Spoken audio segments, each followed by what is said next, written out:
This is the Mazda MX-5, aka the Miata, and by being light, affordable, fuel efficient, flattering to drive, cute, a convertible, and about as frisky as a box full of kittens, it's become the most successful sports car of all time. Long embodying the realization that an entertaining driving experience doesn't require enormous firepower, and by being trim and light and precise and balanced like a surgical instrument and easy to drive the living stink out of, it's a total riot. I try to drive the MX-5 every year because where affordable motoring pleasure in its purest form is concerned, I hold this little roadster as a benchmark. I spent some time driving this one last winter too because I figured that all of the stuff that makes it great to drive fast on a winding back road or faster on a track would make it great to drive in the snow too.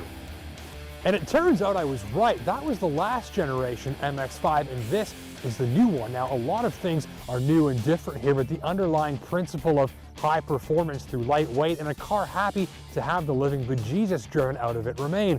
And though to some driving a lightweight rear drive roadster in the middle of winter is a monumentally stupid idea, I'm a fan of stupid ideas, especially when it means that you don't need to put your frisky little sports car away when it gets cold.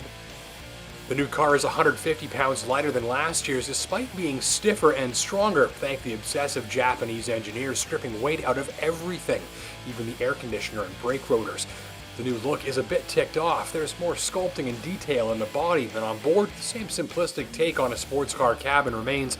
You get some fairly inconvenient storage facilities, including these fussy snap-in cup holders and these pesky bins behind the rear seats, and a small cubby on the center console and one on the rear firewall. But don't miss the simple and beautiful instruments, improved materials, the new high-tech display with central command knob for your nav, media, and phone, or the painted door trim matching the body of the car so it looks like the fenders are flowing right inside. Entry and exit are about the same as before, not incredibly hard, but be careful not to kick the lower dash as you get in. There's a little trunk, good enough for 2 people's worth of weekend road trip gear if you pack light, and one of the fastest acting convertible tops I've ever seen. Forget a slow electric powered top, just pull here, push here, and away it goes.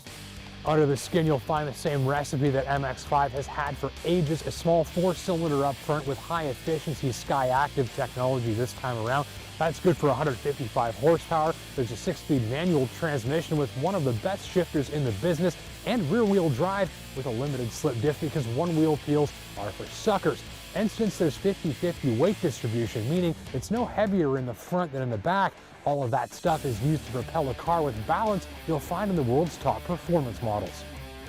So, how's she do in the snow? Well, excellent, providing the driver accepts 2 things. First, in very severe weather, you've got to be on top of your game as the MX-5 is light, rear drive, and very active.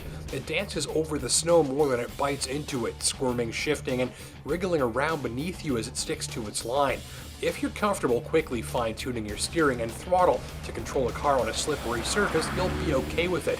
It's stable overall, just not locked on like you'll find in something bigger and heavier. If that's what you're after, then go buy an SUV like everyone else.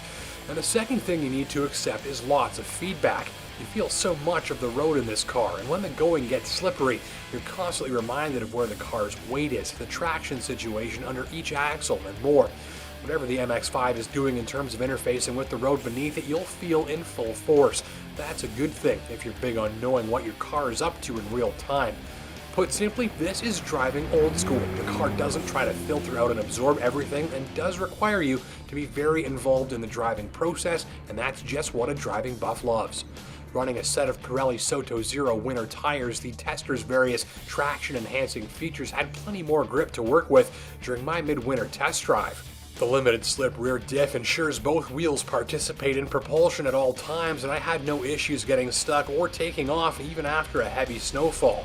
The ABS system provides fast stops that are relatively straight and drama-free. The traction control left on allows little slips and slides to go unhindered, though the system's tolerance for traction losses decreases as speeds go up. Or turn the system off with a simple button press for full control and as much snowy sideways monkey business as you'd like. Further, note that with its perfect 50-50 weight balance, it's not lighter in the front or in the back, meaning unlike, say, in a pickup truck, you're not often worried about fishtailing into a snowbank. Other notes, get the manual transmission. It's got about the best shifter and clutch combination you'll ever use, where fingertip light, quick, and precise shifting is concerned. The xenon lights are powerful and make a great travel companion after dark, and forget freezing. Even at 25 below, the heater pumps out hot air much faster than it can seep through that cloth top. And with an aerodynamic bubble trapping the warm air inside the cabin as long as the car is moving, you can get the top down well below zero. Oh, and it starts like a champ at 30 below, even if you don't plug it in. Gripes? Well, that top is noisy at speed, and when you're bundled up, space inside tightens up a good bit. You really feel like you're wearing this car more than you're sitting inside of it. Also, when it's really cold out, those shocks are stiffer than a rigor mortis tortoise, and ride quality may degrade accordingly. End of the day, here's a good example of a sports car you don't need to store when it gets cold and snowy, meaning better return on investment, providing your driving skills are nicely polished and you don't mind working with your car a little rather than letting it handle everything for you. And of course, driving an MX-5 in the snow leaves you with the promise of the warm weather to come and the MX-5's real driving potential, but we'll take a look at that in another few months when it's not minus freezing my butt off outside. Thanks for watching.